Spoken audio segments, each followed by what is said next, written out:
Alhamdulillah, assalatu wassalamu ala rasulillah wa ala alihi wa sahbihi wa mawala. Rabbi syrah li sadri wa yassir li amri wa hlul 'uqdatan min lisani yafqahu qawli. Amsayna ala fitratil Islam wa kalimatil ikhlas wa ala dini nabiyyina Muhammadin sallallahu alaihi wasallam wa ala millati abina Ibrahim hanifa wa ma kana minal musyrikin.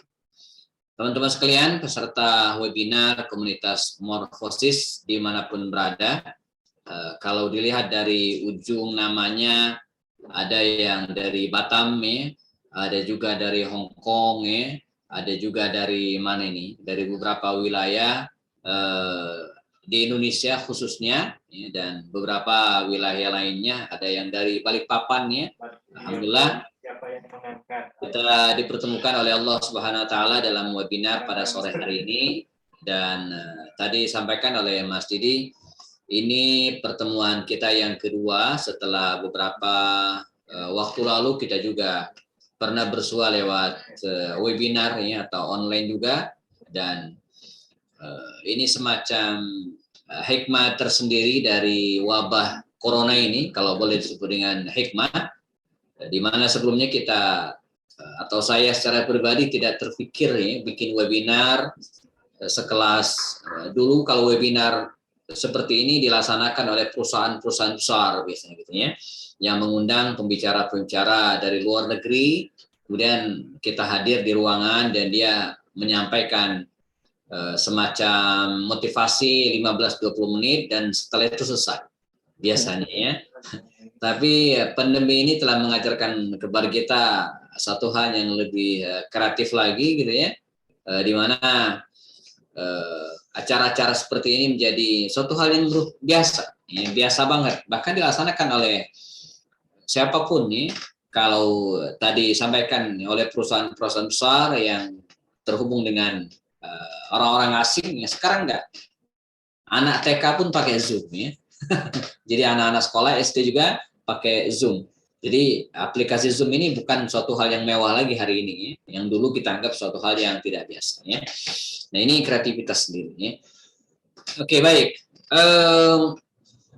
Pada pertemuan yang lalu gitu, yang sebelumnya ya, seingat saya kita lebih banyak bicara tentang bisnis dalam konteks untuk membangun perekonomian umat gitu ya. Gimana ya, langkah atau salah satu langkah utama baginda Rasul ketika berada di Madinah ya, ketika beliau hijrah ke Madinah, kalau kita belajar sirah nabawiyah, di antara program beliau adalah membangun ekonomi. Membangun ekonomi. Ini artinya apa? Ya, sebuah peradaban ini, itu pilarnya gitu kan. Salah satu penegaknya ya ekonomi. Ya. Jadi sebuah bangsa, sebuah masyarakat, bahkan sebuah keluarga gitu ya, disebut berhasil, disebut maju, ya, itu salah satu indikasinya adalah masalah ekonomi. Salah satu, bukan satu-satunya, salah satu di antaranya. Ya, bahkan sebuah bangsa, sebuah negara, ketika mereka tidak mapan secara ekonomi gitu kan, tidak mapan secara ekonomi, maka dianggap dia sebagai negara yang belum maju, negara yang belum maju. Dalam lingkup masyarakat, keluarga segala juga demikian. Jadi luar biasa ya. Jadi ekonomi itu menjadi salah satu hal yang dilihat ya, dan menjadi ciri atas sukses dan tidaknya seseorang. Kita dalam keseharian kita lihat, kalau teman kita udah pakai mobil, rumahnya bagus, udah kita sebut sukses. Walaupun ya sukses itu bukan hanya masalah harta ya, tapi sejauh mana kita bisa memberikan manfaat kepada orang lain, dan dengan harta pun kita bisa memberikan manfaat. Jadi sebenarnya nggak bertentangan ya. Jadi harta itu menjadi salah satu ciri orang sukses, itu betul, tapi bukan satu-satunya. Tidak semua orang kaya bisa disebut sukses. Kaya raya, rumahnya berantakan, rumah tangganya konflik, wah itu nggak bisa disebut sukses ya. Atau hartanya justru nyusahin orang, didapat dengan cara yang haram. Nah ini kan nggak benar. Jadi bukan satu-satunya indikasi sukses, tapi salah satu saja yang dilihat secara kasat mata oleh masyarakat. Nah, karena itu Nabi Muhammad SAW, kalau kita lihat sejarah, beliau ya datang ke Madinah, hijrah ke Madinah, dan salah satu yang beliau bangun ekonomi. Jadi kita disuruh pedagang pengusaha Makkah, ada Utsman bin Affan, Abdurrahman bin Auf, Abu Bakar Siddiq, Talha bin Ubaidillah. Ini kan pengusaha-pengusaha semua. Ketika mereka hijrah ke Madinah, mereka ini disuruh oleh Rasulullah SAW dalam waktu yang singkat gitu kan untuk menguasai, mengendalikan ekonomi Madinah yang sebelumnya dikuasai oleh orang-orang Yahudi. Baik menguasai secara bisnis gitu kan, perekonomian, ataupun menguasai secara aset.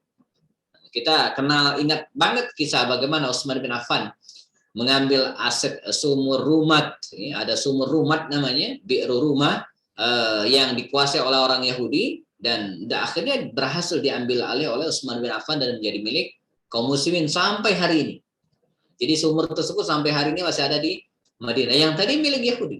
Jadi dengan kecerdasannya, dengan strateginya, Utsman bin Affan yang berhasil mengambil aset. Itu kan aset yang kemudian diwakafkan kepada kaum muslim. Jadi bukan menjual aset, tapi bagaimana aset sebuah bangsa itu dikuasai, diambil alih oleh anak bangsa itu sendiri, masyarakat itu sendiri, bukan malah diambil oleh orang lain, oleh asing. Ini salah satu langkah Rasul SAW ketika berada di Madinah. Nah, selanjutnya bagaimana Nabi melakukan ekspansi ini ya, walaupun secara tataran praktik nanti bukan beliau yang bermain lagi ya, karena beliau sudah disibukkan oleh aktivitas dakwah, aktivitas perang dan seterusnya ya. Karena tema kita ini kalau di judul besarnya ekspansi diplomasi bisnis Rasulullah, dan ada judul kecilnya cara, etika dan teladan bisnis Rasulullah. Jadi saya mungkin nanti sedikit akan mengulas ya tentang cara dan etika bisnis Rasulullah, kan ini penting. Ya, jadi jangan sampai kita berbisnis, ya, tapi pada saat sama kita melanggar nilai-nilai yang sudah diajarkan dalam Islam. Ya. Baik. Sebenarnya ya, kalau kita lihat perjalanan hidup Nabi, setelah dia menjadi Rasul itu praktis beliau tidak aktif lagi berbisnis. Ini perlu diketahui ya. Jadi agar kita tidak salah paham. Nah, beliau memaksimalkan bisnis itu justru sebelum menjadi Nabi. Pada usia 12 tahun sampai usia 37 tahun. 3 tahun jelang kenabian. Di sini beliau melakukan ekspansi bisnis. Beliau berbisnis. Dimulai dari mana? Beliau startnya dimulai dari magang. Magang bisnis. Ini bahasa saya ya. Apa artinya? Ikut para pembesar Quraisy, di antara mereka adalah paman-pamannya tentu saja ya, berbisnis. Nah, ini disebut dengan magang bisnis. Ikut orang besar, ikut belajar. Ya, karena apapun gitu kan, termasuk dalam berbisnis itu perlu ilmu. Ya, perlu ilmu. Makanya Ali bin Abi Thalib itu dalam sebuah kalimatnya dia mengatakan la yabi' fi suqina hadza illa man yafqah. Jadi ya, jangan bisnis di komunitas kami, kata Ali bin Abi Thalib, ya, illa man yafqah, kecuali orang yang ngerti. Jadi bisnis itu harus paham, ngerti tata caranya agar tidak bangkrut, ya, ngerti cara ngitung cash flow-nya, membuat neraca keuangan, ya. Intinya apa? Ngerti bisnis. Akad-akadnya agar tidak terjebak pada perbuatan riba, tidak terjebak pada perbuatan akad-akad yang non syar'i yang tidak dibolehkan gitu kan. Nah, ini sebetulnya apa? Belajar. Nah, dia antara dengan cara magang tadi itu ya. Atau ngerti dalam arti apa? Mengapa kita harus magang? Supaya ngerti barangnya. Ya. Ini disebut dengan product knowledge. Nah, ya. Jangan sampai kita jualan buku, ini contoh saja, karena bisnis saya buku gitu kan. Kita jualan buku tapi nggak ngerti ini buku isinya apa gitu ya. Ini kalau ada pembeli nanya isi tentang apa, nggak tahu, saya cuma jualan. Wah, ini nggak benar. Nggak benar. Dia mesti tahu. Ini seperti dengan product knowledge gitu ya. Bahkan mereka yang besar tumbuh dari MLM itu biasanya jago banget nih. Jadi langkah pertama dalam MLM itu dia dikenalkan dengan product knowledge. Anda harus tahu ini. Bila perlu coba dulu. Coba dulu, makan dulu, nikmati dulu gitu kan.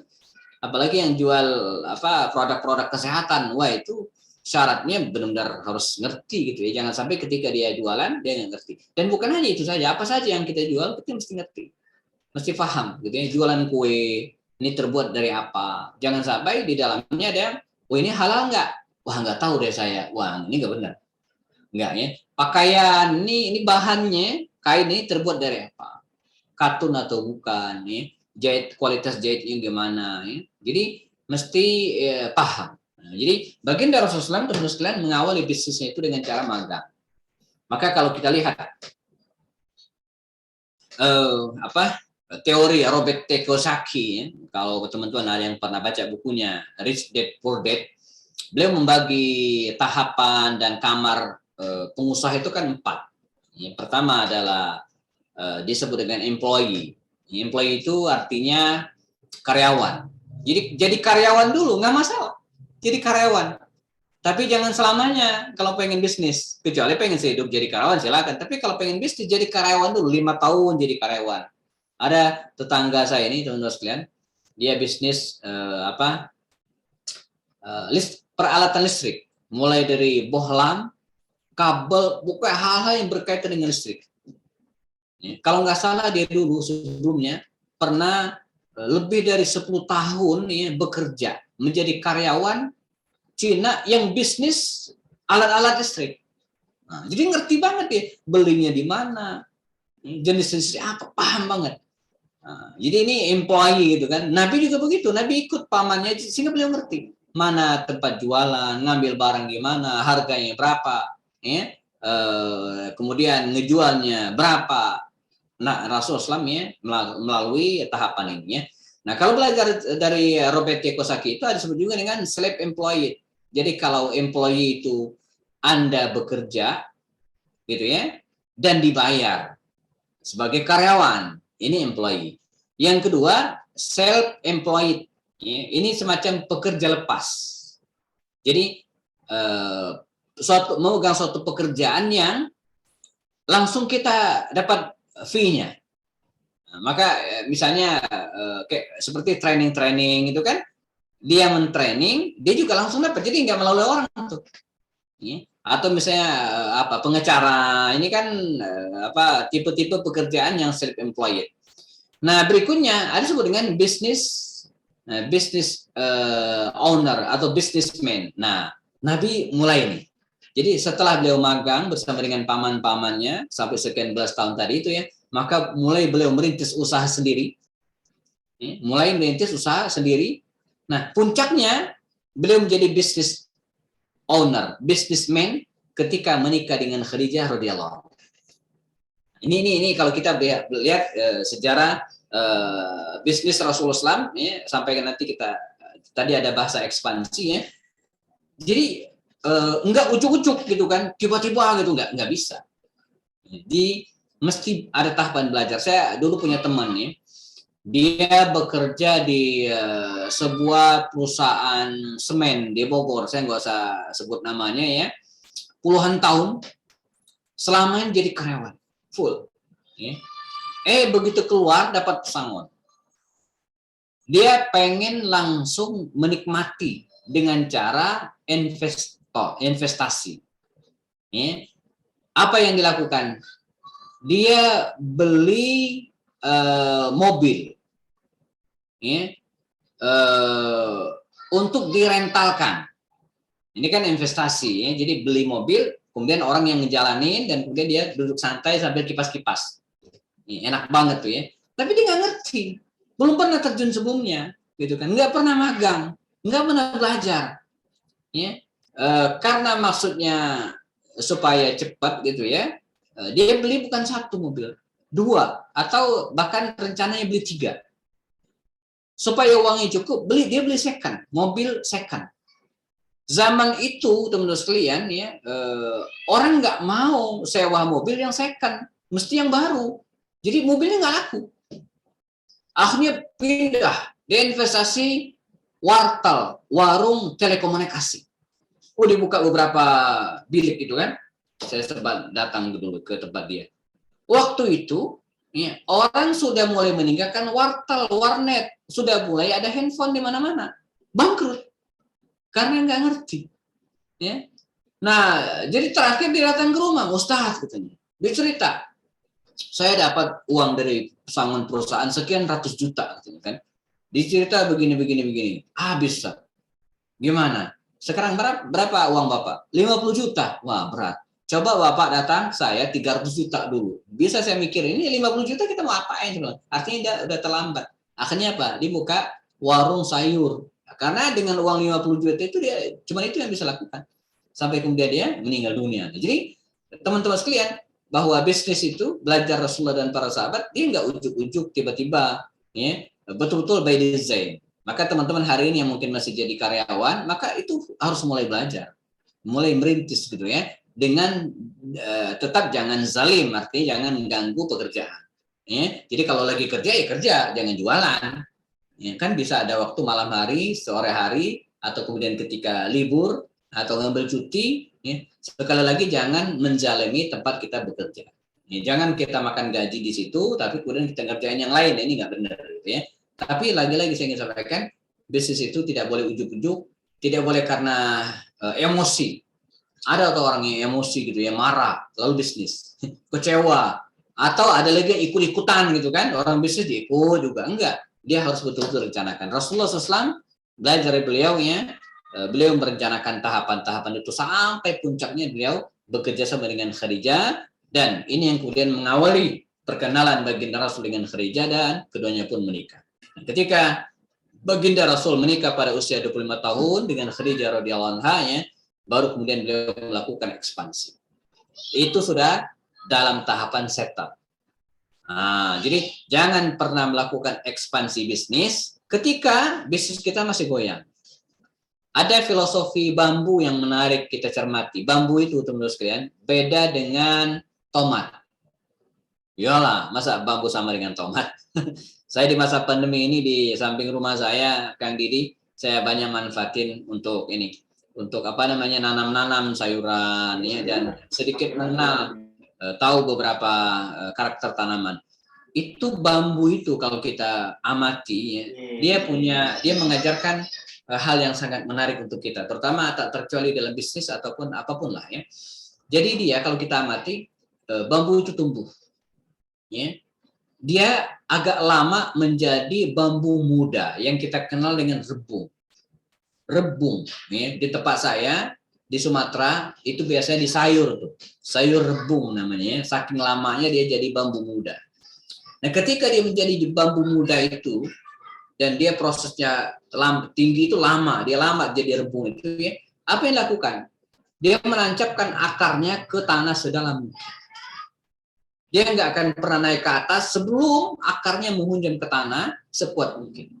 Setelah itu, baru kemudian tumbuh ke atas, maka bambu itu setinggi apapun dia akan aman dari terpaan angin. Kecuali tanah yang longsor dan seterusnya, lain hal. Tapi kalau nggak, dia akan kokoh. Apalagi nanti tumbuh yang lain, dia akan saling menguatkan. Makanya bambu itu termasuk jenis tanaman yang kuat gitu kan, dan sulit dihabisin, musnah, entar tumbuh lagi karena akarnya, kecuali kita bakar akarnya, kita pangkas habis ya. Tapi kalau enggak, dia akan tumbuh terus. Mengapa? Karena pada tahun-tahun pertama atau mungkin pada bulan-bulan pertama dia menguatkan internalnya dulu. Setelah settle gitu kan, baru kemudian naik ke atas. Ini yang membedakan dengan tomat. Tomat enggak. Dia enggak peduli akarnya gimana, pokoknya naik aja ke atas. Begitu kena angin, udah hancur. Makanya biasanya kalau tomat-tomat tersebut ditanam di tempat-tempat yang sederhana gitu kan, dia mesti ada penopangnya. Jadi mesti ada rambatannya supaya dia kuat. Apalagi ketika berbuah nanti, pohonnya gede-gede, wah nggak kuat deh kalau nggak ditopang dengan baik. Ya, jadi apalagi tomat yang bukan organik, yang dipaksa cepat tumbuh, wah itu loyo sekali batangnya. Yang organik saya seperti saya 2 bulan panen itu masih belum kuat, dia mesti siap dengan tali, kalau saya diikat ke atas gitu kan, dan kemudian diikat batangnya supaya dia kuat. Nah, kita seperti bambu tadi. Jadi baginda Rasul yang belum melakukan ekspansi bisnisnya sampai dia settle bersama dengan Khadijah radhiyallahu anha. Nah, dari sini kemudian baru beliau melakukan ekspansi. Nah, bagaimana ekspansi Rasulullah SAW? Kebanyakan para sahabat dan termasuk baginda Rasulullah SAW waktu itu, kalau kita lihat produk bisnisnya seperti Abu Bakar, Utsman, dan termasuk Rasulullah, beliau bisnis pakaian. Ya, bisnis pakaian. Abu Bakar itu pakaian. Utsman juga, Rasul juga. Yang paling banyak jenisnya itu siapa? Abdurrahman bin Auf. Ini macam-macam. Ini butuh kajian tersendiri kalau bahas bisnisnya Abdurrahman bin Auf ini dahsyat gitu ya. Sebab dia salah seorang sahabat Nabi yang memang ibarat kalimat itu apapun yang disentuh ya, itu jadi emas. Jadi bisnis apapun jadi gitu kan. Ini udah di luar pakem lah kalau bisnis Abdurrahman bin Auf itu ya. Kita kembali ke Rasulullah. Jadi awalnya ya, atau bisnis utama Rasul itu ya, dia pakaian ya. Nah, selalu kemudian merambat kepada kebutuhan-kebutuhan pokok yang lainnya ya, terutama yang tidak ada di Mekah ya dan ada di Yaman. Jadi Nabi itu sebenarnya bukan Nabi saja sih, secara umum bangsa Arab secara umum ya. Bukan Rasul saja gitu kan. Jadi mereka mengamati apa-apa yang tidak, jadi begini, tahun ini misalnya di musim panas mereka ke Syam. Nah di Syam ini mereka ngamatin barang-barang apa saja yang tidak ada di Syam. Bila perlu dicatat, bila perlu. Nah nggak ada nih. Pada musim dingin mereka bisnisnya ke Yaman, ke bagian selatan. Ya, mereka membeli barang-barang yang tidak ada di Syam, dibeli di Yaman. Sambil mengamati di Yaman ini apa yang nggak ada. Itu yang mereka beli dari Syam. Jadi begitulah ini ritmenya. Jadi sebenarnya Mekah itu nggak menghasilkan apa-apa. Mekah itu kan tanah gersang, dia nggak ada apa-apa dia ya. Paling ya kurma gitu-gitu. Tapi yang lain nggak ada. Itu rata-rata mereka ambil dari Yaman atau dari Syam.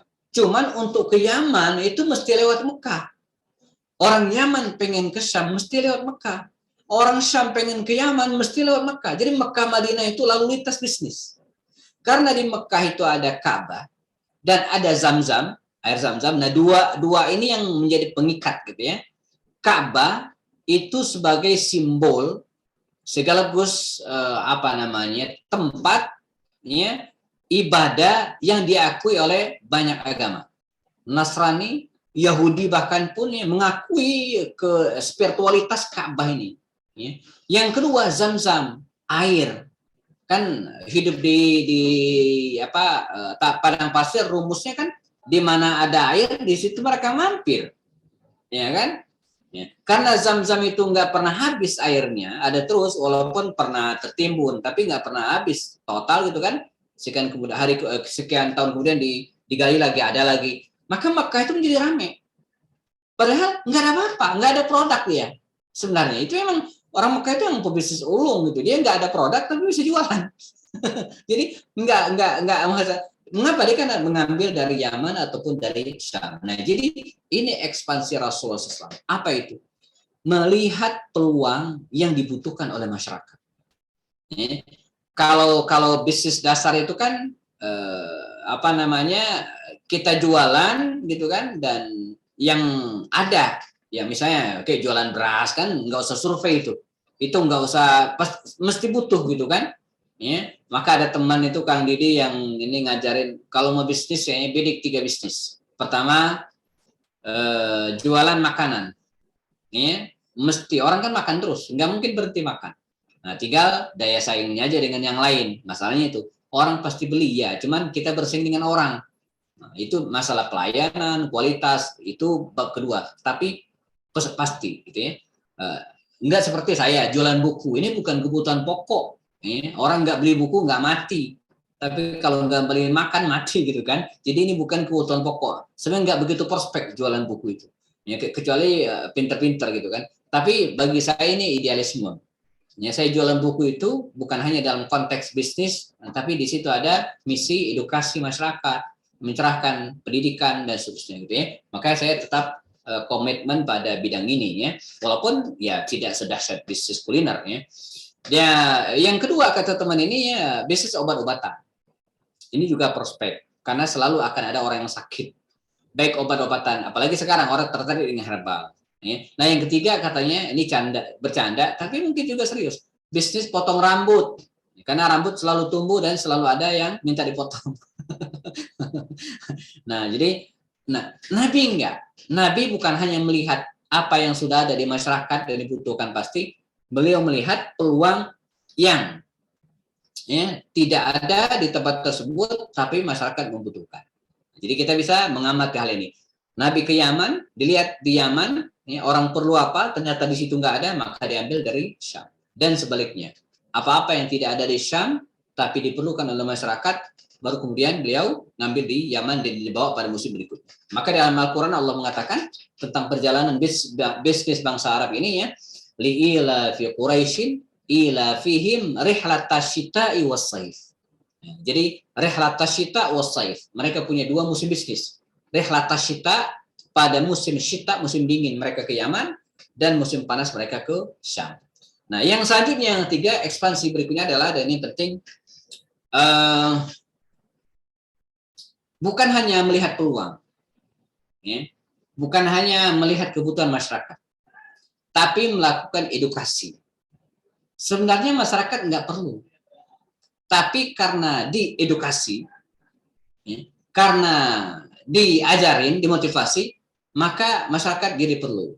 Saya ingat di tahun berapa ya, kita cerita konteks Indonesia aja misalnya, nanti mungkin bisa dibawa kemana-mana lah ya. Dulu di awal-awal minuman mineral, air putih muncul, kalau boleh nyebut aqua, ketika aqua itu muncul, itu orang ketawa. Anda jualan air putih di Indonesia, mana laku? Ya kan, aqua kan air putih. Air putih kan di mana-mana, tinggal masak, udah ngapain beli gitu ya. Saya ini Kang Didi dulu waktu tahun berapa ya, 91, 92 ya, ketika saya awal-awal SMA, itu emak saya di kampung kan jualan tuh. Karena di depan saya ada masjid, depan rumah saya masjid, sering parkir tuh bus-bus gede. Nah, mereka datang ke warung emak saya, minta air putih. Oleh emak saya dikasih. Kita punya banyak air putih, di depan saya kan kali, tinggal masak udah jadi gitu kan. Kata saya ke emak saya, "Mak, jualan aqua mak, apa itu aqua? Air putih." "Ah, ngapain jual air putih?" Gitu. Jadi ketawain. "Ngapain jualan air putih? Siapa yang mau beli air putih?" Katanya kan. Nggak ada, ini kan air putih gratis di mana-mana, kita tinggal ngapain jual air putih. Jadi ketawain saya, nyuruh emak saya jualan aqua. Ketika saya tunjukkan, ini apa? Air putih, dicicip. Nggak ada rasa air putih. Air putih emang air putih gitu kan. Nah, cuman begitu pinter perusahaan tersebut menyebut itu bukan air putih, tapi air mineral. Wah, dengan khasiat. Nah, ini namanya edukasi. Apa yang kemudian terjadi hari ini? Ayo, siapa yang hari ini masak air? Jarang, ada tapi dikit. Paling manas itu udah pakai dispenser. Orang beli semua. Bahkan bukan hanya toko, bukan hanya warung, sekarang rumah tangga pun beli. Air isi ulang yang versi murah. Sama juga air putih juga. Nanti pH-nya yang segala macam yang beda-beda lah ya, kualitasnya itu lainnya. Tapi intinya sekarang jualan air putih itu laku. Dulu ketawa orang itu kenapa jualan air putih kok di Indonesia? Indonesia kan negeri yang banyak airnya ya. Kecuali Anda pergi ke Arab tuh mungkin jual laku air putih. Ini enggak, Indonesia di mana airnya? Hujan setiap hari, sungai di mana-mana, tinggal masak. Tapi dengan edukasi, dengan pendidikan, orang jadi butuh. Perlu bahwa ini bukan sekedar air putih, tapi air mineral yang menyehatkan, menyegarkan. Nanti edukasinya praktis, nggak perlu masak, easy going, dia bawa kemana-mana, gampang, dengan berbagai macam kemasan gitu kan, dari yang gelas, yang botol, yang galon, wah macam-macam. Itu namanya edukasi. Nah, terusan saya masuk yang ketiga ini. Ketika jualan buku, teman sekalian ya, ada berapa ini, ada 20 ya, stok saya 20 judul, saya melakukan edukasi. Saya katakan bahwa misalnya ini buku judulnya Betapa Romantis Rasul. Tapi kalau saya lakukan edukasi bahwa Rasulullah itu orangnya romantis, dekat dengan keluarganya, romantis dengan istrinya. Oh, mak-mak pada beli, berharap suaminya jadi romantis gitu ya. Nah, ini namanya edukasi. Jadi Nabi juga dan para sahabat melakukan ekspansinya dengan melakukan edukasi kepada masyarakat agar produknya terjual. Tapi ingat, jangan bohong ya. Ini kita suka lebay itu kalau promo gitu ya. Jadi keterlaluan ya. Wah, ini enggak benar. Nah, sekarang kita masuk bab berikutnya teman sekalian ya, tentang etika bisnis Rasulullah SAW dan apa yang harus kita perhatikan ketika kita berbisnis ya. Jadi etika dan teladan bisnis Rasulullah SAW.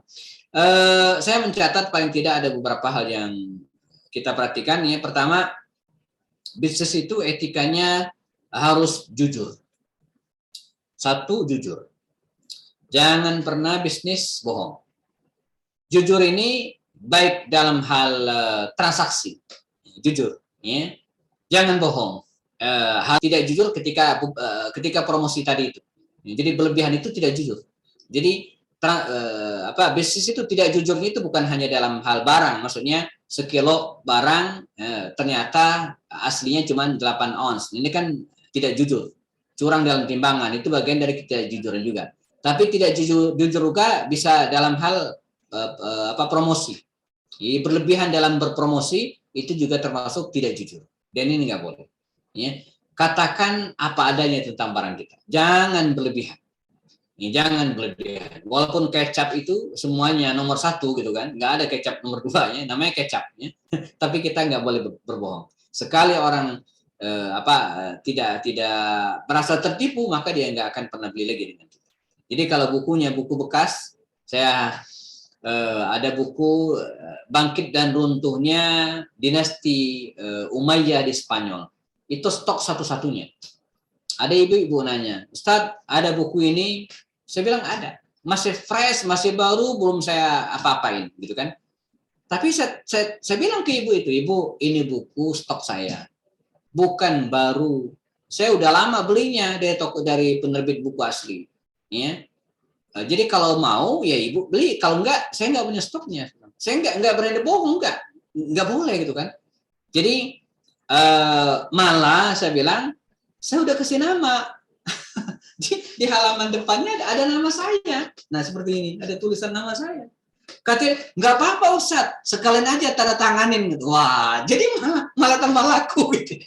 Nama saya justru ketika saya kasih tanda tangan di atasnya, justru boleh punya nilai jual sendiri gitu ya. Jadi katakan apa adanya. Bukunya bukan buku baru lagi, cover plastiknya udah dibuka gitu kan, cuman emang tidak ada yang rusak. Ya, jadi nggak ada yang dirobek nggak ada ya. Dan katakan, jadi jangan bohong, jangan bilang ini baru.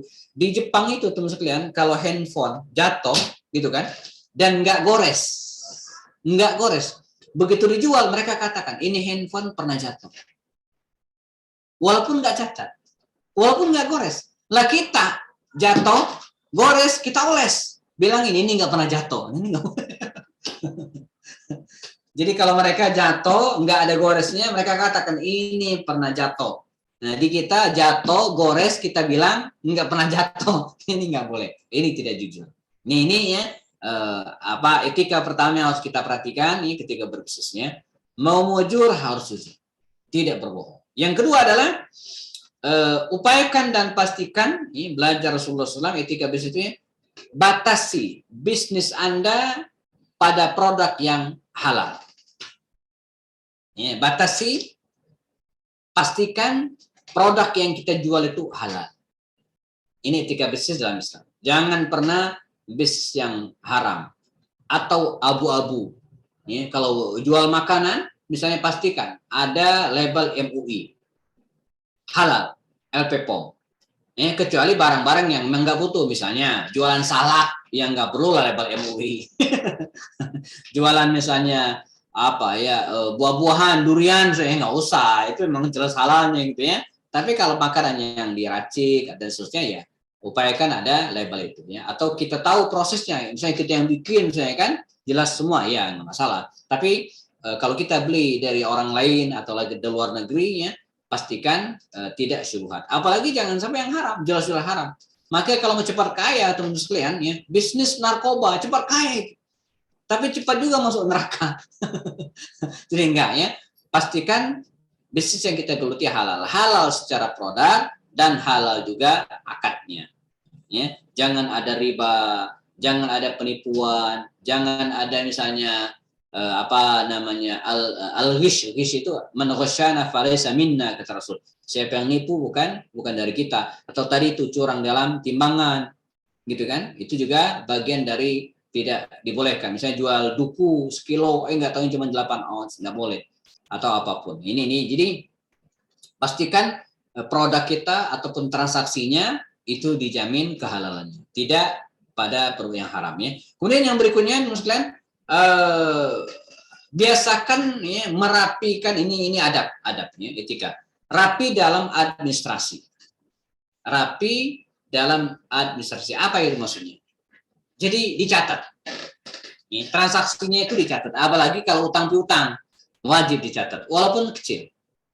Nah, yang mencatat itu kalau terjadi transaksi utang piutang, yang mencatat yang berutang atau yang ngutangin?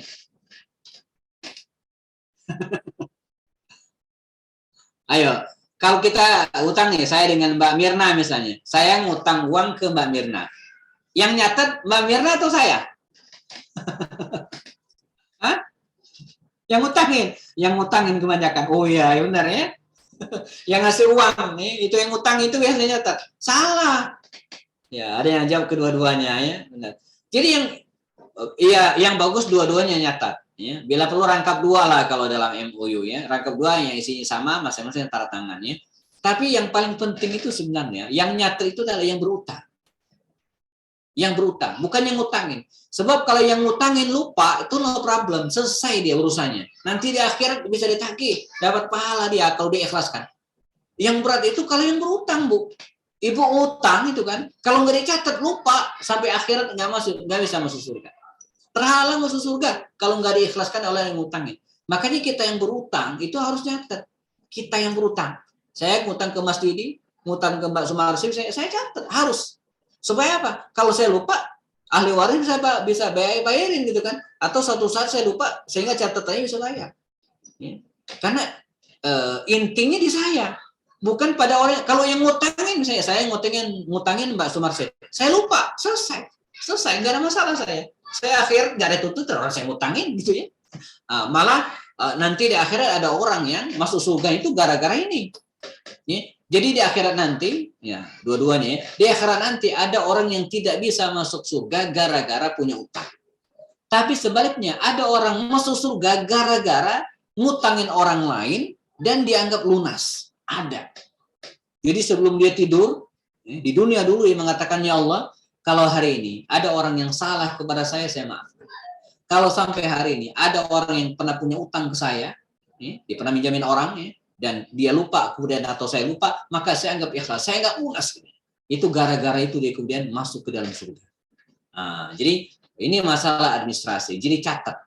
Dan ini akan membuat kita tahu perjalanan bisnis kita. Jangan sampai begini, kita merasa uang kita banyak banget, padahal itu uang perusahaan, itu uang usaha. Nah ini langkah berikutnya ya, dan ini selalu disampaikan oleh para trainer ketika bicara tentang bisnis untuk pemula, pisahkan uang bisnis dengan uang pribadi. Terutama catatannya. Kalau uangnya gabung satu rekening nggak masalah, yang penting catatannya terpisah. Ya, jadi ketika kita merasa uang kita, 50 juta, tapi ingat, ternyata 48 juta ini uang usaha. Punya kita ternyata cuma 2 juta. Ya jangan dibeliin handphone baru. Bangkrut kita gitu ya. Mesti dipisah. Soal uangnya nyatu di rekening, bagus kalau punya 2 rekening. Saya termasuk, saya punya 3 rekening saya. Dan itu saya bisa pisahkan. Ya, saya pisahkan gitu ya. Nah, jadi yang penting catatannya. Catatannya terpisah. Ini uang saya buat, ini uang pustaka Al-Bustan, uang perusahaan saya gitu kan, dan ini uang pribadi saya ya.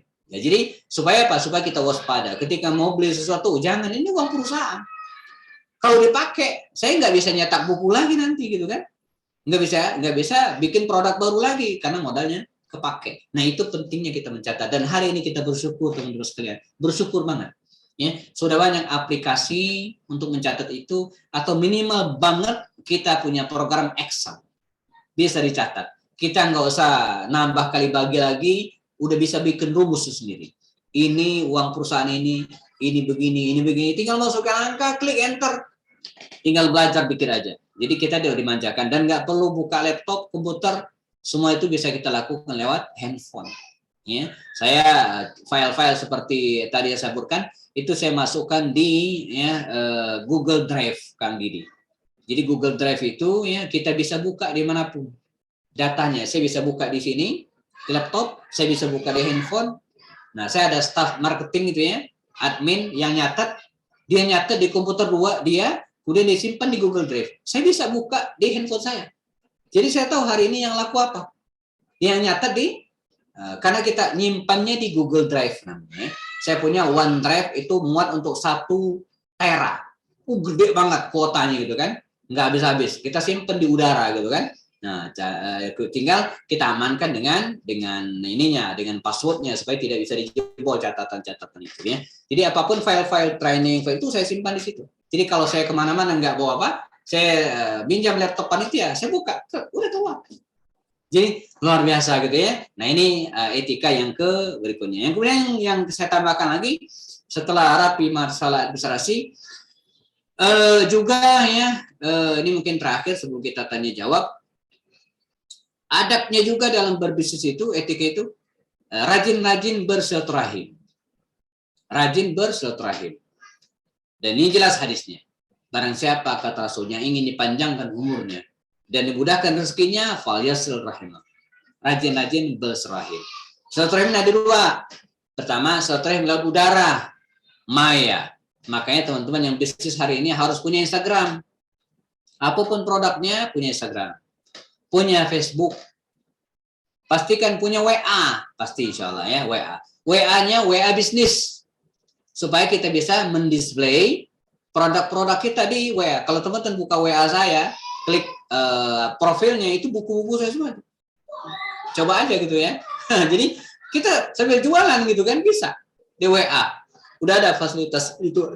Instagram juga demikian. Kalau teman-teman nanya hari ini, Ustadz buku-bukunya apa saja? Maka tinggal klik di Instagram saya, Happy Andi Bastoni, klik. Nanti diarahkan nih di account profilnya gitu kan. Kalau teman-teman lihat, di situ akan muncul. Di situ akan muncul ya tentang ya, profil bisnis atau produk yang diinginkan. Misalnya gini, saya contoh saja ya, teman-teman bisa lakukan. Ini bagian dari strategi ya. Ini Instagram saya. Sudah kelihatan? Ya. Instagram. Ini kan Happy Andi Bastoni. Nah, ini ada nih, ini Pustaka Al-Bustan. Ini pintunya. Begitu teman-teman klik ini, maka dia akan nge-link ke buku-buku saya. Misalnya teman-teman klik ini, klik, maka dia muncul. Ini harganya ada. Harganya ada. Jadi, nah ya, ini namanya Pustaka Al-Bustan. Ya. Kalau punya saya IG, jadi saya cukup perkenalkan IG saya ini, Happy Andi Bastoni. Tinggal klik, nanti di sini ada profilnya ya, penulis 57 judul buku, dosen pebisnis, owner Pustaka Al-Bustan, dan founder Kajian Sirah. Ini kajian-kajian saya. Jadi teman-teman bikin utuh tentang slide-slide Sirah Nabawiyah ya, maka bisa diambil di sini. Ini free. Ya, jadi jadi kalau misalnya belajar tentang sejarah hidup Rasulullah SAW ya, mulai dari bawah nih, dari kelahirannya nih, dari kelahiran Rasulullah ini, seputar kelahiran Rasulullah ya. Jadi saya bikin Instagram seperti ini ya, bahwa Nabi lahir tahun gajah di hari Senin. Nah ini bisa memberikan manfaat kepada orang lain. Intinya apa? Begini. Jadi silaturahim hari ini terus kalian bukan hanya offline, tapi juga bisa silaturahim secara online. Ya, karena itu milikilah media sosial. Ya, seperti Instagram, ini malah banget. Hari ini nyaris sedikit sekali yang nggak punya Instagram, apalagi yang anak-anak milenial yang lahirnya 2000 ke atas itu, wah itu punya semua ya. Dan itu bukan hanya untuk ajang ini ya menampilkan diri, tapi juga bisa dijadikan sebagai ajang promo, ya, ajang jualan. Ya, Facebook juga masih kepake hari ini. Saya punya 5 akun Facebook, 5 akun Facebook, dan ada juga fanspage-nya ya. Dan WA juga saya aktifkan ya, WA saya di akun yang bisnis. Jadi ada 2 ya, ada yang personal ya, ada juga yang bisnis ya. Nah, jadi kalau teman-teman yang buka WA saya ya, coba saya share misalnya ini sebagai penutupnya. WA mana ya? Ini. Ini WA saya ini ya. Tadi chat dengan Kang Didi ya. Nah, ini kan profil saya ini. Nah, ini WA teman-teman sekalian, WA. Penulis bla bla ya. Nah, di sini ada produknya. Di WA tapi ada produknya. Ini WA, ini Instagram. Jadi teman-teman misalnya klik yang ini, klik. Nah, sudah ada harganya 210.000.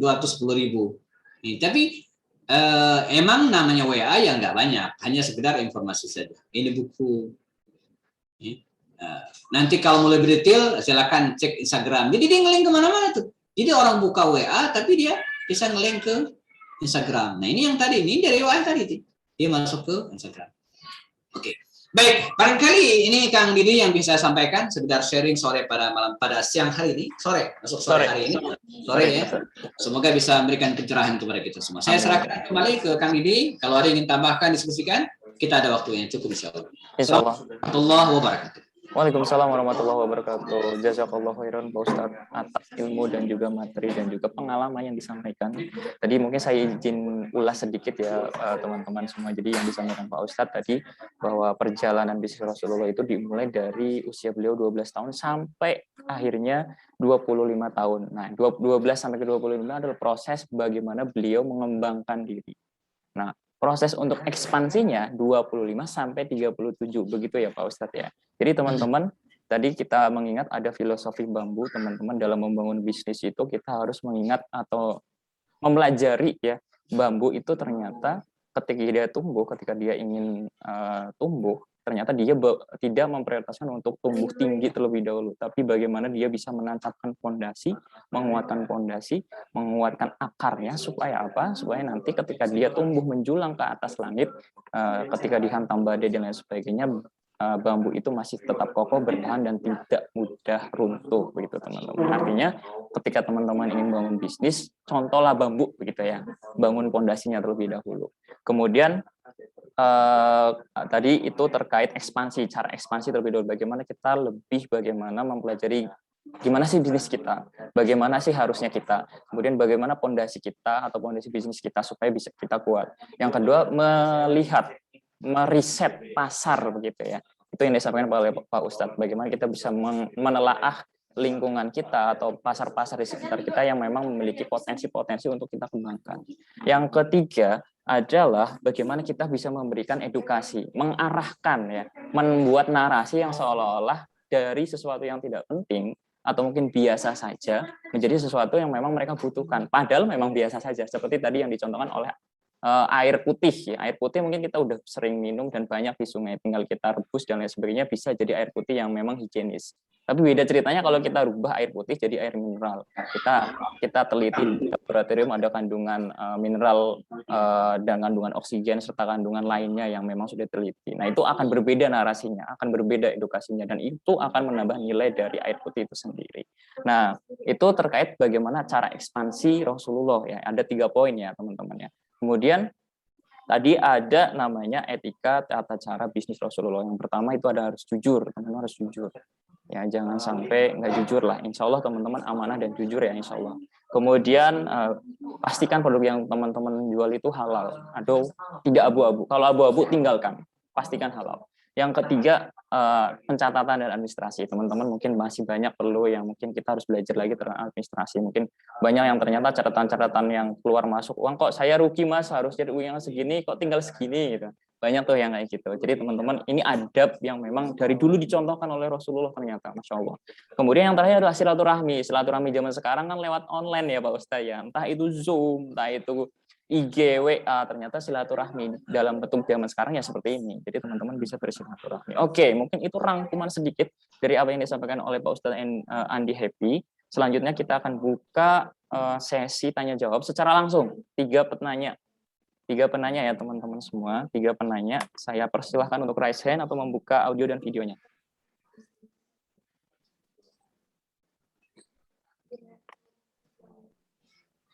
Oke, ada yang mau bertanya? Yang sudah raise hand saya izin buka dulu nggak apa-apa? Siapa? Silakan Mbak Siti Komariah, Mbak Azaki apa ingin bertanya, Mbak Ratini apa ingin bertanya juga? Silakan. 3 penanya ya, teman-teman. Secara langsung, monggo. Tanya apa saja, mungkin di luar tema, misalkan terkait Sirah Nabawiyah, tapi Mas tidak berhubungan, nggak apa-apa, Pak Ustadz. Nggak apa-apa ya, Pak Ustadz ya? Insya Allah. Masya Allah. Oke, terima kasih. Monggo, teman-teman. Silakan. Saya beri kesempatan. Oh, ada yang bertanya tapi lewat chat. Apakah belum berkenan untuk menyampaikan secara langsung? Baik. Untuk yang lewat chat terlebih dahulu ya, Pak Ustadz ya. Saya bacakan. Dari Mbak Restu. Assalamualaikum Pak Ustadz, mau tanya. Ada 2 pertanyaan Pak Ustadz. Pertanyaan pertama, bagaimana jika yang berhutang kita bilang mau bayar nanti kalau sudah meninggal? Bagaimana jika yang berhutang kita bilang mau bayar nanti kalau sudah meninggal? Sudah bisa ditangkap pertanyaan Pak Ustadz? Saya juga masih bingung ini.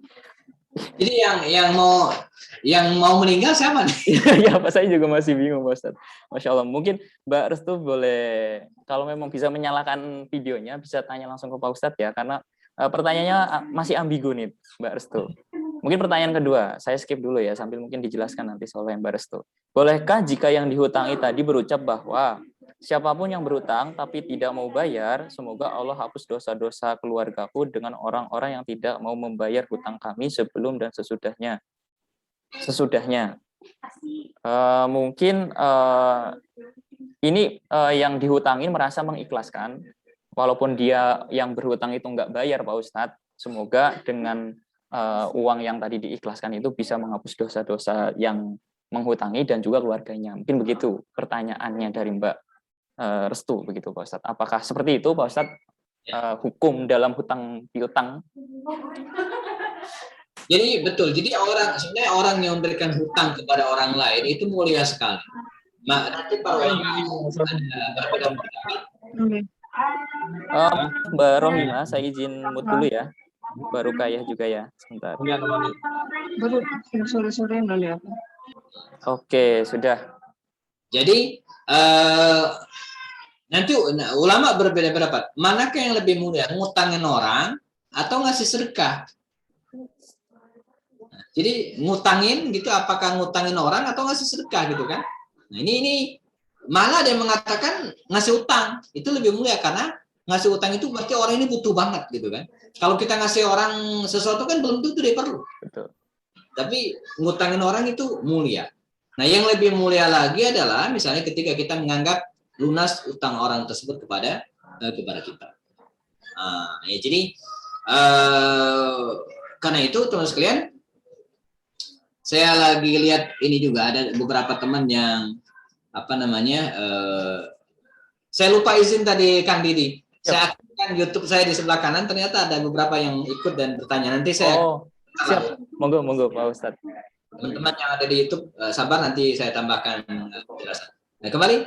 Jadi untuk itu kalau kita ngutangin orang dan menganggap lunas itu mulia banget. Luar biasa.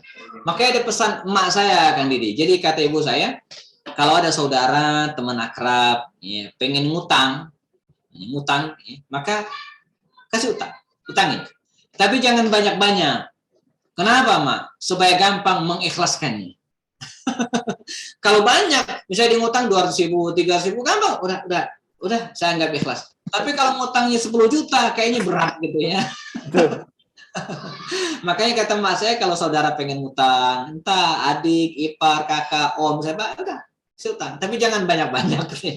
Nah, jadi mengikhlaskan utangnya, yang berutang kepada kita itu mulia sekali, bagus sekali. Baik orangnya masih hidup atau ketika orangnya sudah meninggal dunia. Bahkan ada penjelasan para ulama, kalau kita misalnya ngutangin orang dan jatuh tempo, misalnya Mbak Rukaya ngutang ke saya dan janji bayar misalnya tanggal 5 bulan Desember. Ternyata tanggal 5 dia belum bisa bayar. Ini bukan nggak mau, tapi belum bisa. Ya, mungkin tagihannya belum masuk, atau ada hal-hal yang membuat uangnya kepake. Dia datang, atau WA, Ustadz, mohon maaf, saya janji tanggal 5 mau bayar, sekarang belum bisa bayar. Nah, mohon waktunya.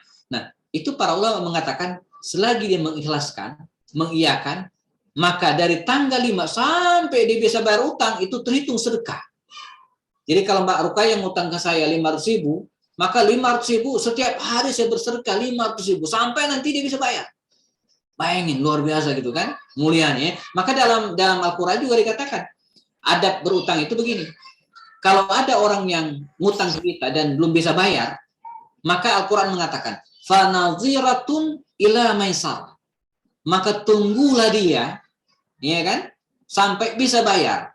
Tunggu. Jadi naziratun, jadi tunda. Jadi jangan maksain, tapi dengan syarat dia emang nggak bisa bayar, belum mampu bayar. Tapi sebaliknya orang yang ngutangin harus punya adab juga. Jadi yang saya sampaikan tadi kan adab orang yang ngutangin. Nah, adab orang yang berutang itu ada lagi. Apa itu? Ya, matlul ghani zulmun, menunda-nunda pembayaran. Padahal dia bisa bayar, itu zalim, nggak boleh. Jadi kalau udah bisa bayar, tapi ditunda terus itu dosa, dia nggak boleh. Harus bayar segera. Ketika dia mampu, bayar.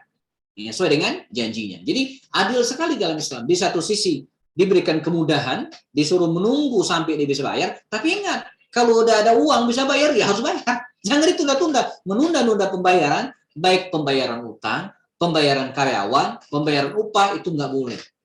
Mesti disegerakan. Ya, kata Rasul dalam hadis lainnya, bayarlah gaji karyawan, upah, ya, qablaan yajib fairquhu, sebelum kering keringatnya. Artinya apa? Jangan nunggu lama. Nah, jadi bagus sekali yang tadi itu, yang mengikhlaskan utang orang kepada dirinya dan berdoa supaya dosa-dosa diampunkan, keluarga juga demikian. Karena ini disebut dengan tawassul bil amal soleh. Tawassul dengan amal-amal soleh. Ya, karena menganggap lunas utang orang kepada kita itu amal soleh. Nah, kita berdoa kepada Allah ya, dengan izinnya ya, dengan pahala tadi itu, maka kita akan diberikan kemudahan untuk keluarga kita. Yang pertama tadi Kang saya coba memahami materi. Bagaimana jika yang berutang ke kita bilang mau bayar nanti kalau sudah meninggal. Bayar nanti kalau sudah meninggal. Mungkin tadi sudah terjawab oleh Pak Ustadz. Jadi memang ketika kita bagaimana mengikhlaskan gitu, artinya di Mbak Restu itu melengkapi lagi Pak Ustadz. Bagaimana jika orang yang berhutang kepada kita bilang, kalau saya akan bayar nanti ya di akhirat kalau sudah meninggal. Nah, beliau itu merevisi pertanyaannya Pak Ustadz. Saya punya hutang misalkan ke Pak Ustadz. Saya bilang, nanti ya saya bayar ke Pak Ustadz happy endingnya kalau saya sudah di akhirat saja. Artinya tidak ada rencana saya untuk membayar seperti itu ketika di dunia gitu. Iya, nggak boleh. Ya. Oh, nggak boleh. Nggak boleh. Jadi membayar utangnya sebelum lunas. Bahkan di adab kita kan bagus. Jadi sebelum meninggal, ketika seorang meninggal dunia gitu kan, maka diumumkan oleh keluarganya. Bapak sekalian, kalau ada yang meninggal ini, famili kami yang meninggal ini kalau punya utang sangkutan, maka hubungi kami. Adabnya. Jangan sampai dia meninggal sampai akhirat utangnya nggak bayar. Pernah seorang meninggal dunia masa Rasulullah ya, maka para sahabat minta agar Nabi mengimami orang ini. Maka kata Rasulullah apa? Hal alaihi dain, dia punya utang nggak?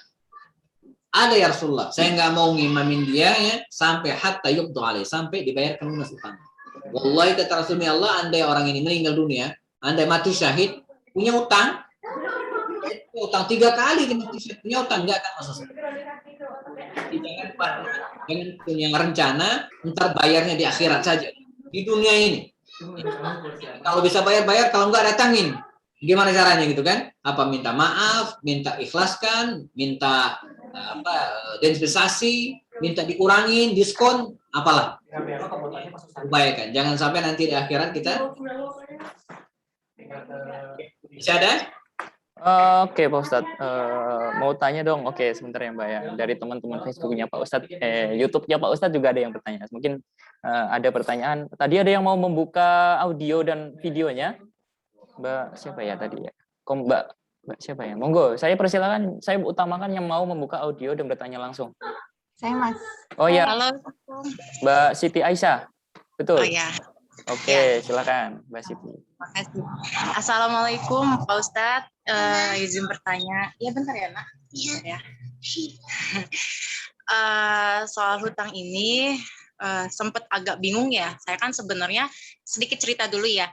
Jadi ada salah satu mitra saya yang berhutang. Dan itu sebenarnya nggak sengaja karena gini, dia nalangin uang itu yang seharusnya customer itu kan bayar untuk produk tersebut, tapi dia pakai untuk yang lain karena memang keadaan terdesak gitu kan.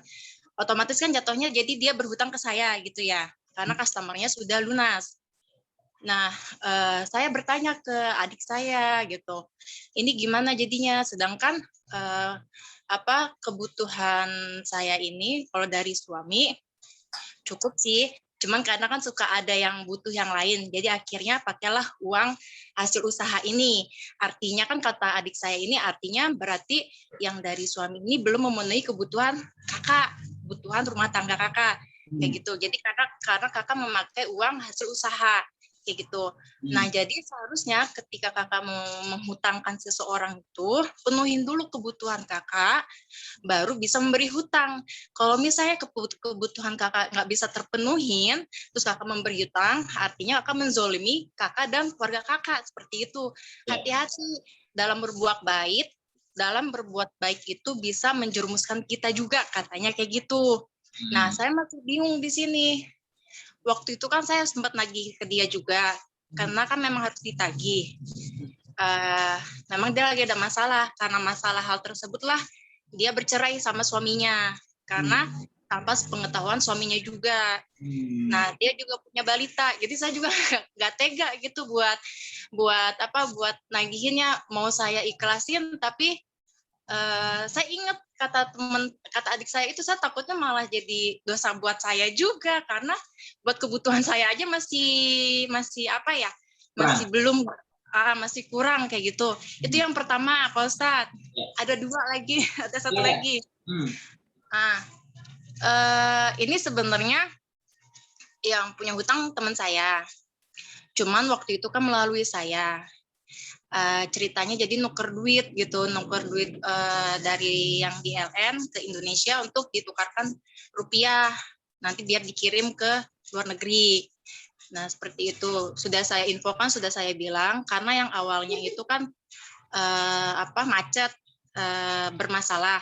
Saya udah nyaranin lebih baik nggak usah, tapi kan dia sangat butuh, ya udah akhirnya saya bantu. Dan tanpa pengetahuan saya ternyata dia nambah nuker uangnya. Nah, dan akhirnya jadilah hutangnya karena si yang punya uang receh ini ternyata kena COVID sekeluarga. Jadi uang itu dipakai untuk biaya tes swab. Nah, dan dia juga di karantina. Jadi kan nggak punya penghasilan. Seperti itu. Dan sekarang sudah berjalan 1 tahun. Kan mungkin nggak punya penghasilan kan, karena dia seorang pegawai. Nah, saya sempat ada bukan niatan sih ya, karena saya kasihan nama teman saya ini, uang yang nggak dikembalikan. Saya juga kesel karena saya ditagih-tagih terus. Dia sih nggak mempermasalahkan saya, cuma kan yang kenal ke dia itu saya, jadi saya orang perantaranya gitu.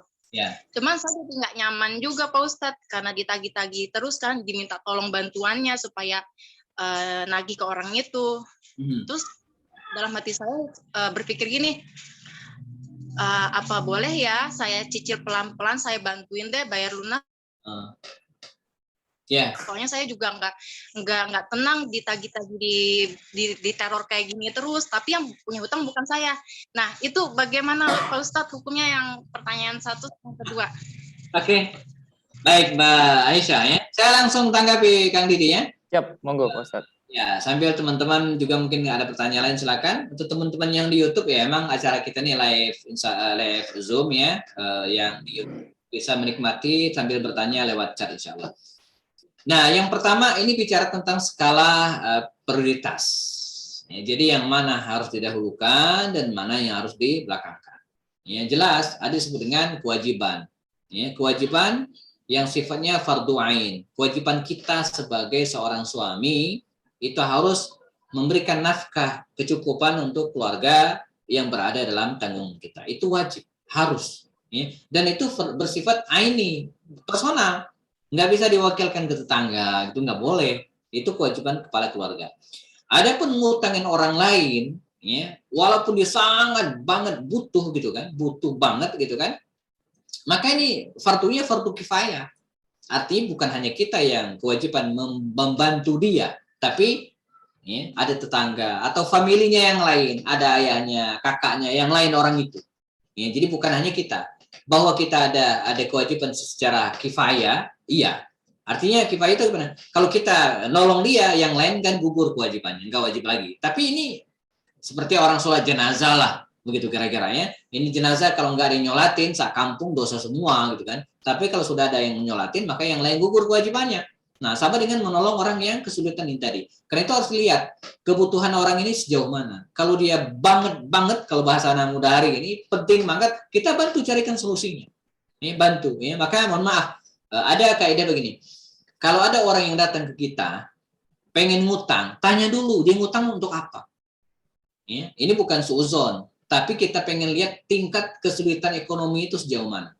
Kalau dia pengen ngutang karena nggak bisa makan, ngutang nggak bisa misalnya pulang memenuhi ke keluarganya, ya, saya kemarin ada WA saya nggak kenal blas sama sekali, gitu kan? Dia ngaku tinggal di Batam, mau pulang bawa anak yatim ke Bogor. Dia kenal saya katanya lewat entah mungkin pernah ikut kajian atau mungkin lewat saya media sosialnya. Saya gali terus dan akhirnya saya itminan agak tenang. Dia nggak bohong itu dulu.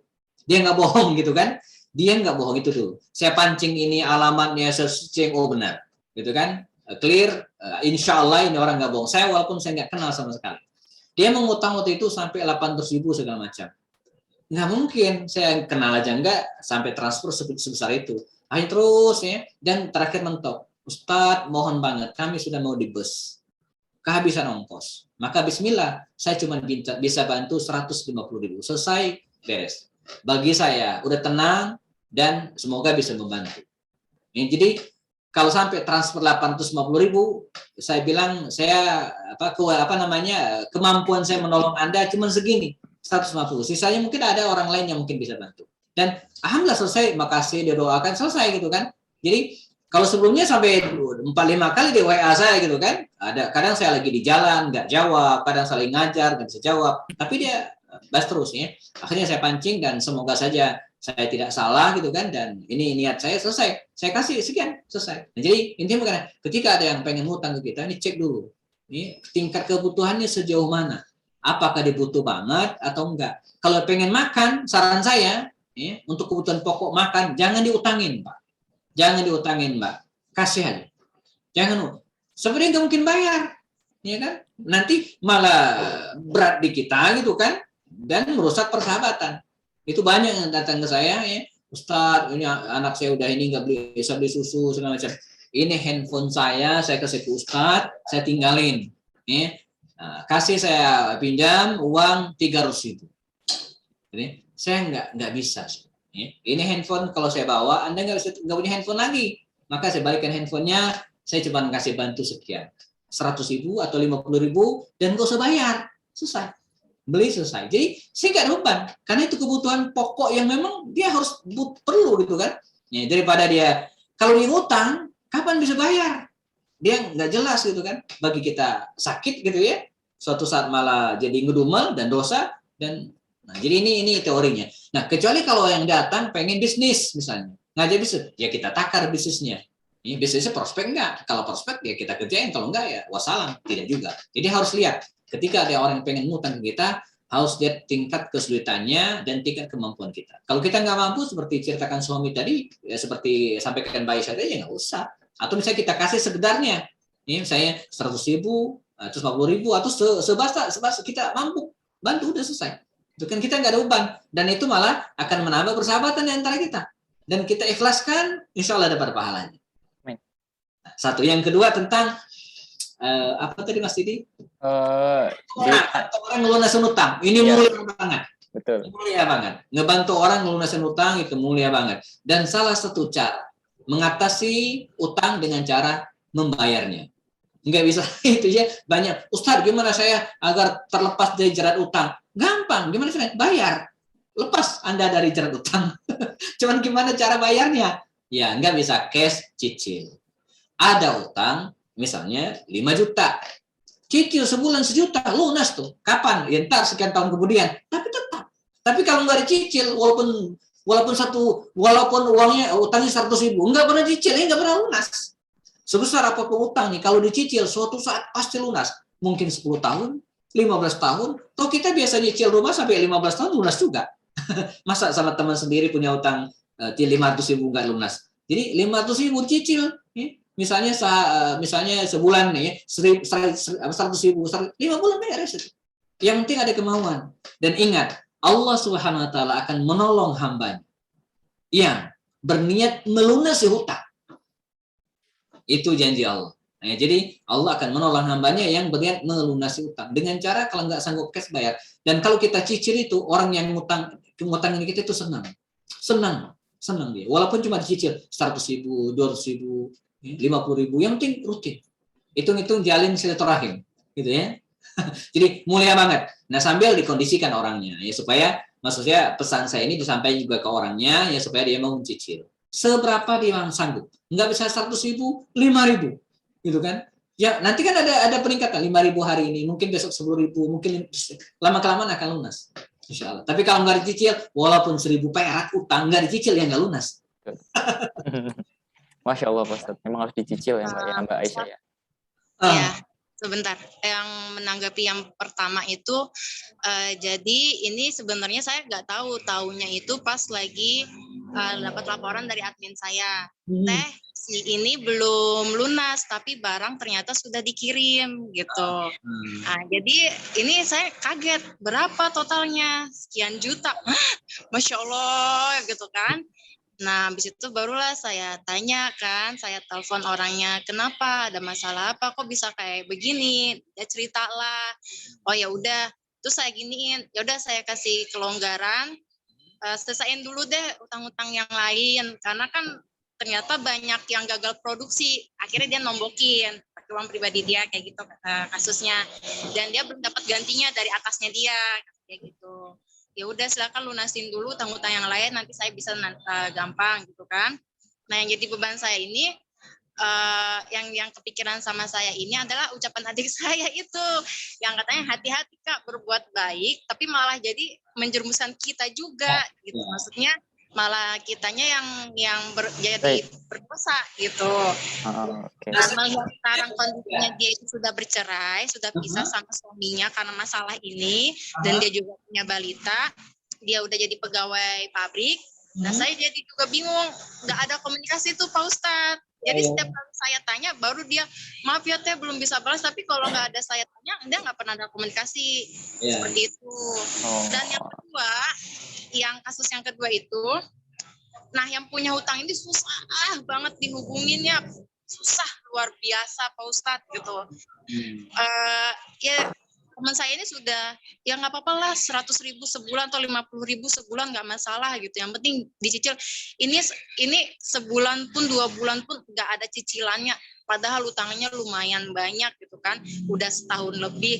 Saya juga udah bilang ke orangnya, coba dicicil, nggak apa-apa tuh dikasih keringanan gitu, tapi orangnya susah banget dihubungin. Nah saya merasa terganggunya karena teman saya ini minta bantuan saya juga kan, saya sempat nalangin, ini saya talangin dulu deh sekian bisanya gitu, tapi jangan dulu ini saya ya. Bahkan waktu saya lagi sakit pun dia nggak nanyain kabar saya, malah langsung nanya, itu gimana kabarnya, udah bisa bayar utang belum? Astagfirullahaladzim Pak Ustadz, saya lagi sakit malah digituin, padahal yang punya utang bukan saya, kayak gitu Pak Ustadz. Saya masih menganggap yang pertama itu Pak Ustadz itu. Jadi mungkin pertanyaannya adalah apakah saya berdosa begitu Pak Ustadz, mungkin karena ada ganjalan hati gitu. Terus saya kok masih tadi pertanyaan Mbak Aisyah yang pertama, berarti apakah menurut Mbak Aisyah atau menurut Pak Ustadz itu saya itu berdosa atau enggak sih Pak Ustadz gitu dengan skema seperti tadi? Sama sekali Mbak Aisyah tidak berdosa, artinya akan menolong. Ini saya alamin sama Mbak Aisyah ya. Jadi ada teman punya percetakan. Saya juga punya teman yang mau nyetak buku. Nah, saya hubungan tuh. Ya, ini mau nyetak buku, dia punya percetakan. Ini nomor kontaknya, itu hubungin, saya bilang, ketemulah dia. Jadilah tuh barang. Dia nyetak bukunya. Ternyata sampai hari ini ada kaitan 25 juta. Ya, dari percetakan orang yang nyetak buku tadi dia mau bayar. Nah, kenalnya kan ke saya. Ya kan, ini mirip mungkin nih gitu kan. Saya kan menghubungkan baik-baik. Anda ketemu sendiri, harganya nego, saya nggak ada hubungan. Ketemu sama mereka, saya nggak ikut ketemuan. Deal gitu kan, cetak buku, ternyata dia masih punya utang nih, 25 juta belum bayar. Nah, yang teman percetakan ini nge-WA saya. Wah, saya bilang, maka apa yang kemudian harus kita lakukan tadi Mbak Aisyah? Saya nggak mungkin dong nalangin bayaran 25 juta. Saya nggak nyetak buku. Enggak, cuman saya ngasih nomor WA doang gitu kan. Cuman sebagai pertemanan, yang punya percetakan teman saya, yang nyetak buku juga teman saya. Nah, maka saya kasih nomor handphonenya, handphone keluarganya, istrinya. Nah, ini aku hubungi. Kan? Semoga ada jalan keluar. Itu saya nggak bisa bantu. Toh mereka negosiasi sendiri gitu kan. Mereka ini sendiri. Saya nggak ikut sama sekali. Kecuali saya juga ikut dalam bisnis tersebut. Mereka langsung. Nah, jadi intinya apa? Tetap jaga komunikasi. Jadi kalau suatu saat teman Mbak Aisyah tadi nelfon Mbak Aisyah, terima dengan baik. Chatnya balas dengan baik. Kalau kita punya channel lagi yang utang tadi itu dihubungkan, ya, bila perlu diajak ketemuan. Jadi sebagaimana Mbak Aisyah dulu menghubungkan keduanya untuk bertemu dan untuk berbisnis, nah sekarang dihubungkan lagi sebagai makelar untuk menyelesaikan masalah. Oke, jadi itu pertanyaan kedua ya Mbak Aisyah ya. Kalau pertanyaan pertama mungkin lebih bagaimana saya menurut adik saya itu belum mampu untuk memberikan bantuan kepada orang lain, tapi kok kenapa malah bantuin orang lain padahal keluarganya sendiri itu belum keurus. Nah, apakah seperti itu saya berdosa dengan membantu orang lain, di sisi lain orang internal saya, keluarga saya belum terurus? Mungkin seperti itu ya Mbak Aisyah ya. Ya ini mungkin saya ini karena udah berlalu, jadi bukan pelajaran saja kan, nggak bisa di-delete udah masalahnya. Udah. Jadi jadikan pelajaran untuk ke depan, untuk dijaga skala prioritasnya, siapa yang perlu ditolong dan tidak, mana yang harus tanggung jawab kita dan mana bukan. Jadi yang tadi itu diselesaikan hutangnya dan jadikan sebagai pelajaran. Kan udah lewat. Jadi nggak bisa diulang lagi tuh, udah suami udah ngasih utang, yang ini masih punya utang, jadi selesaikan gitu kan. Dan tidak berulang lagi pada masa yang akan datang. Dan adiknya Mbak Aisyah udah benar memberikan nasihat seperti itu dan tetap jaga keutuhan rumah tangga. Poinnya begini teman. Ini closing mungkin Kang di jelang. Jadi begini, utang piutang, duit itu bukan segalanya. Jangan sampai gara-gara utang, gara-gara uangnya, persaudaraan, pertemanan jadi hancur enggak. Jangan mau. Ya, kalau kita punya teman nih, dia ngutang kita 1 juta, udah ikhlaskan. Apalah arti 1 juta dibanding pertemanan. Jangan gara-gara uang 1 juta nggak diibar ke kita gitu kan. Hubungan kita dengan dia jadi rusak. Padahal dia adalah ipar kita. Padahal dia ada teman SD kita. Padahal dulu ada teman SMA kita gitu kan. Masa gara-gara 1 juta? Masa gara-gara 5 juta? Oh gede Ustaz 5 juta. Tapi pertemanan itu lebih dari itu. Persaudaraan itu lebih dari itu. Jadi kedepankan pertemanan, kedepankan persaudaraan, baik kita berutang ataupun ngutang orang. Kalau itu selesainya insya Allah. Dan satu lagi cara nagih utang yang benar itu dengan cara baik-baik. Dan saya sharing cara nagih utang yang lunak ya. Saya pernah ada teman punya utang 32 juta. Gede, lumayan. Ya. Nah, dicicil terus terakhir tinggal 5 juta. Ya. Nah, terakhir ditagih, ya ntar besok bulan depan enggak selesai. Saya kasih kertas. Pak, saya bilang, gini aja. Kan masih ada 5 jutaan. Pilihannya 2. Bapak mau bayar atau saya ikhlaskan. Oh, baik banget saya ya. Tapi kan dia nggak mungkin minta ikhlas, ya. Dugaan saya udah bisa menduga, ya malu lah gitu kan. Bapak mau saya ikhlaskan, nggak usah bayar atau mau bayar? Ustadz saya mau bayar, tapi belum ada. Begini ya, ini kertas Bapak tulis kapan bisa bayar, tulis di sini. Mau 5 tahun ke depan, 10 tahun ke depan terserah. Tanggalnya, bulannya tulis di sini. Kapan bisa bayar, terserah. Mau tahun depan, 2 tahun, 3 tahun terserah. Ya Ustadz. Dibawa kertas tersebut, 3 hari kemudian dia transfer lunas. Itu kertas nggak jadi ditandatangani gitu kan. 3 hari kemudian setelah itu, Ustadz, saya udah transfer. Jadi intinya bukan nggak punya uang sebenarnya, tapi harus agak sedikit nagihnya agak sedikit halus. Jangan bawain preman nggak ya, tapi dengan baik-baik saja. Ya. Nah, andai pun dia nulis, kita ada patokan untuk menagih, gitu kan? Untuk mengingatkan, ya keterlaluan dia bayar 5 juta, bayar 5 tahun kan nggak mungkin gitu kan. itu asli ya, 3-4 hari kemudian dia lunasin, selesai. Jadi dan hubungan kami tetap baik, tidak ada masalah. Jadi jangan sampai merusak persaudaraan. Gitu kan ini. Saya tinggalkan IG, mungkin nanti nomor kontak bisa minta ke Kanki kalau perlu kan. Saya minta izin untuk share nanti ke teman-teman Pak Ustadz jika teman-teman mungkin ada yang menghubungi langsung ke Pak Ustadz. Ya, kalau saya ada WA teman-teman saya low respon, mohon maaf, mungkin saya lagi ngajar dalam perjalanan, tapi selama ini nggak ada yang nggak saya respon. Rata-rata kalaupun telat. Siap, Pak Ustadz. Terima kasih banyak Pak Ustadz atas ilmu, jawaban, dan juga atas sharing insight-nya. Semoga teman-teman bisa semakin membuka wawasannya terkait hal-hal kecil, bahkan terkait hutang. Banyak banget nih tadi kita bahasnya hutang-hutang aja nih dari bahasan pertama sampai sekarang ini bahasnya hutang. Ternyata banyak yang punya masalah hutang, Pak Ustadz. Masya Allah. Di luar tema, tapi tidak masalah. Yang penting teman-teman itu punya kesempatan untuk menanyakan secara langsung kepada ahlinya, begitu, atau yang mengetahui, yang punya ilmunya. Jadi teman-teman itu lebih tenang, lebih yakin ya.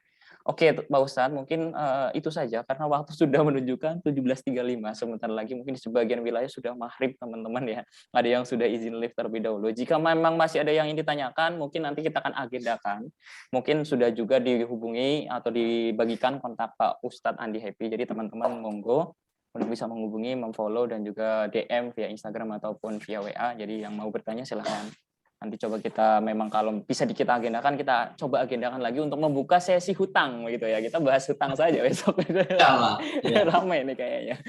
Oke, terima kasih Pak Ustadz atas waktu dan kesempatannya. Sekali lagi dari komunitas Morfosis dan teman-teman yang peserta yang sudah hadir, mengucapkan permohonan maaf yang sebesar-besarnya apabila mungkin ada salah perkataan, perbuatan maupun tindak tanduk yang kurang berkenan yang dihadirin teman-teman atau peserta yang lain, terutama di hadapan Pak Ustadz Andi Happy. Saya minta maaf yang sebesar-besarnya. Mungkin kita tutup dengan doa, Pak Ustadz. Mohon izin untuk Pak Ustadz memimpin doa pada sore hari ini untuk menutup agenda webinar sore hari ini, Pak Ustadz.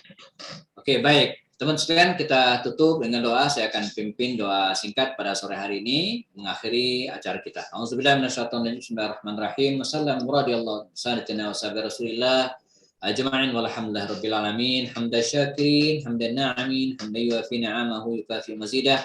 ربنا لك الحمد كما ينبغي لجلال وجهك الكريم عظيم سلطانك اللهم ربنا ظلمنا انفسنا وان لم تغفر لنا وترحمنا لنكونن من الخاسرين اللهم انا نعوذ بك من البرص والجنون والجزام والاسقام اللهم سهل امورنا كلها اللهم سهل امورنا كلها اللهم سهل امورنا كلها ولا تعسر يا رب العالمين ربنا هب لنا من ازواجنا وذرياتنا قرة اعين واجعلنا للمتقين اماما ربنا اتنا في الدنيا حسنه وفي الاخره حسنه وقنا عذاب النار سبحان ربك رب العزه عما يصفون وسلام على المرسلين والحمد لله رب العالمين. Alhamdulillahirabbil alamin. Terima kasih banyak proses sekali lagi saya sampaikan.